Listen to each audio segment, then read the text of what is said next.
Welcome to AI in RCM, in the trenches with Peter Camp and Sherry Smith.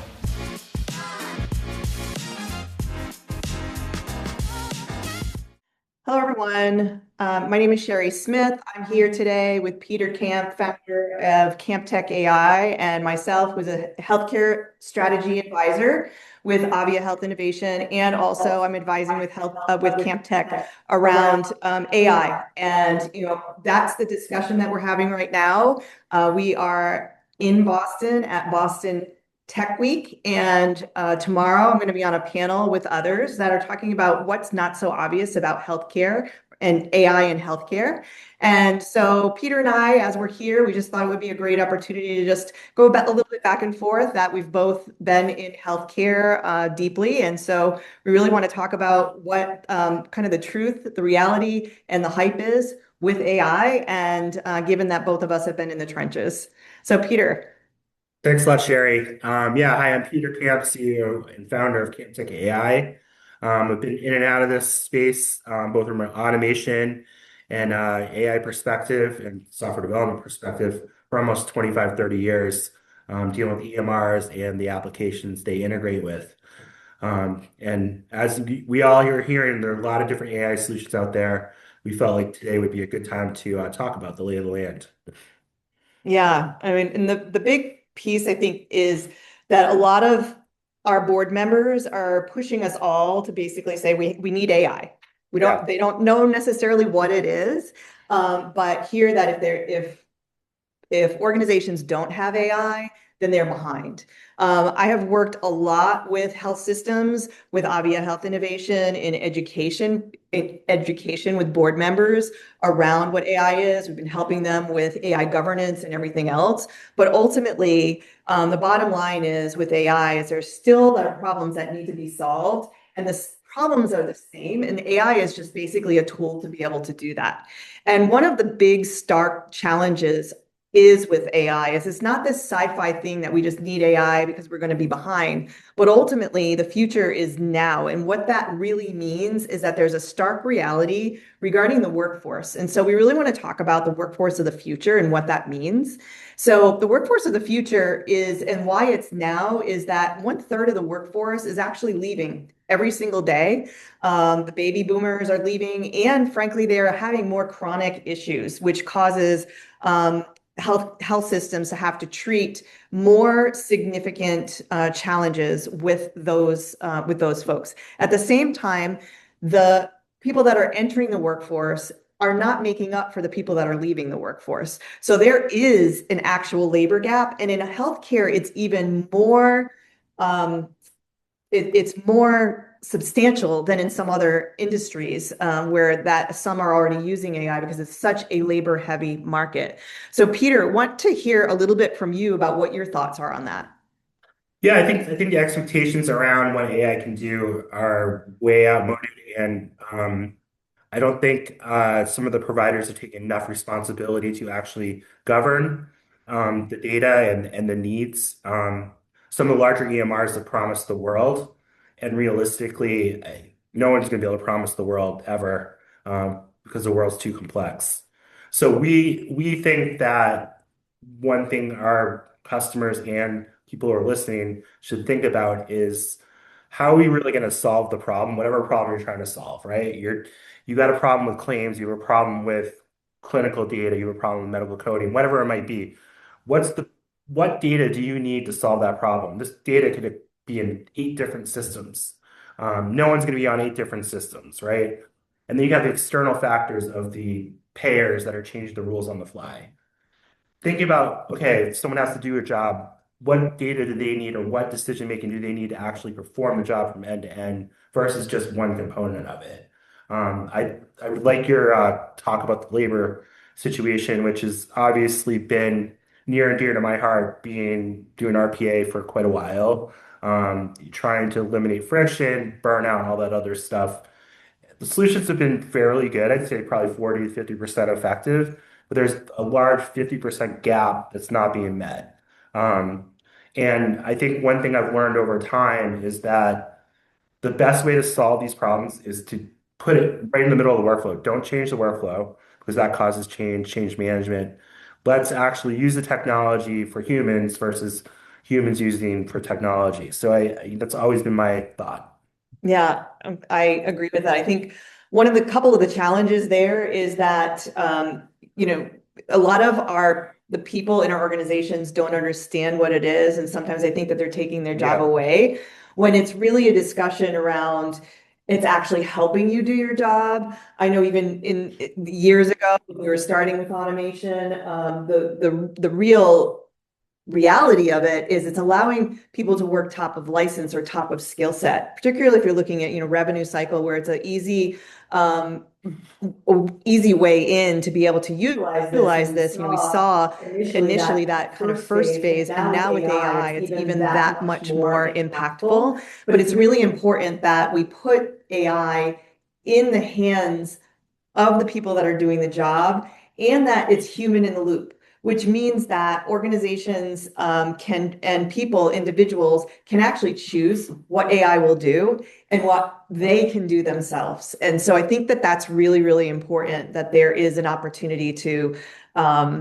really have control over what AI will do. And as you mentioned, really we're working with that workflow and then continuing to upskill that person as AI could then recommend other things. So it really is almost like a coworker versus something that is really forced upon someone, Right, right? right.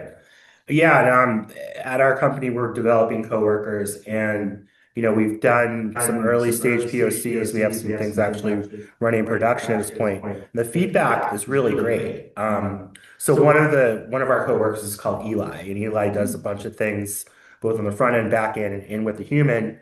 And it's been really easy to get people convinced that this Eli is a friend, not necessarily someone that's going to do all the work. And it actually empowers people to do better because they're getting metrics as they're working through these problems, how well they're solving them. So it gives them a silver star or whatever. If they're newer employees, they're able to onboard a lot quicker. So day one employee has no knowledge of something can be as seasoned as a 5-year vet. Mhm. And that's really where I think AI is very important to think about, not necessarily creating videos or doing stuff on Claude that, takes developers' jobs like mine away. But it's really empowering the knowledge worker to have the knowledge they need to do the work and make them more efficient so the enterprise functions much more efficiently. Yeah, I said that there's kind of two sides of the coin when it comes to organizations that are thinking about AI. A lot of organizations that I've been working with in particular have spent the last 2 years really understanding what the ethical requirements are, how organizations are creating frameworks for governance and all of that, which is really great. Because there are some instances of AI that will be embedded in the EMRs, and it's important to have that governance and really understanding that decision-making framework. It will be really important. But the other piece of it is then how do you not get stuck in the red tape of governance and get that high speed agility, knowing that you have some constraints of what it is that you're working with and the use cases that you actually can deliver in a way that is safe and also that will be utilizing your own data and also being able to put that data in the hands of the frontline people. And that's really what the balance is how do finding that balance between the high level understanding and that agility. So maybe, can you talk a little bit more about what your thoughts are like in putting things right into the workflow, and how do we involve IT or not involve IT with all of this, and who needs to be involved? So I'd like to hear about Yeah, that. this is something we deal with all the time because we do part of our business is managed services, so we take on a lot of the IT functions. But I think from a historical standpoint, as we've developed and created some pretty cutting edge solutions way beyond RPA the last 5 years, the resistance we've gotten consistently is not how well the tool works. Tools work great. It's the change management and getting leadership buy-in to support the change management. Um, you know, and that's why I think I'm really pushing towards let's put this tool in the workflow. Let's not change the workflow.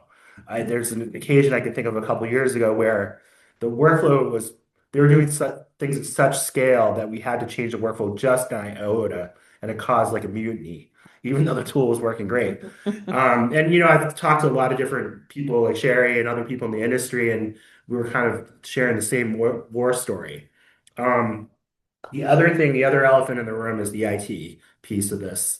Uh, IT is really obviously responsible for security and governance of data and all that other wonderful stuff, making sure things are compliant, HIPAA compliant, fit in the SOC 2, high trust, whatever it might be. They are so over inundated right now with cybersecurity, and a lot of maintaining a lot of the tech debt.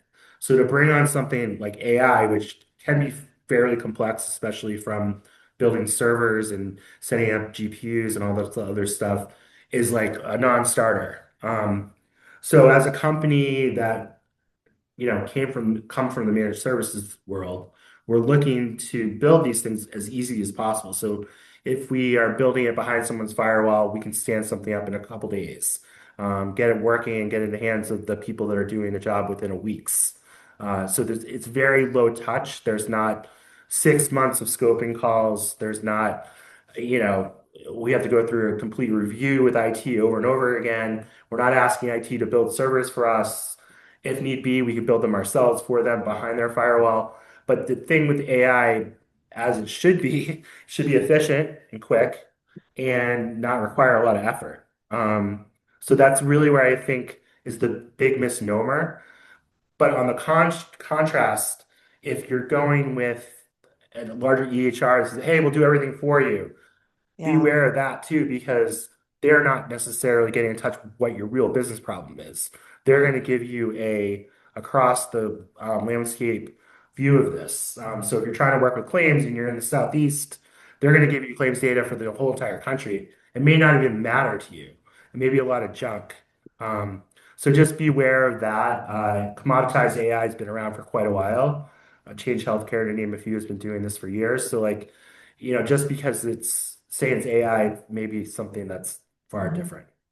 Yeah, I think balancing the AI of tomorrow and the AI of today is really, really important. And so starting really with AI being where you can really start with AI being table stakes is starting with those low hanging fruit that have really high reward. And then, a lot of organizations obviously are not starting with clinical because that's a whole nother can of worms. And really the revenue cycle area is prime for this. Yep. And the one piece here is thinking about that one specific pain point, particularly, there are a lot of organizations are having issues with denials. Of course, prior auths have continued to be an issue.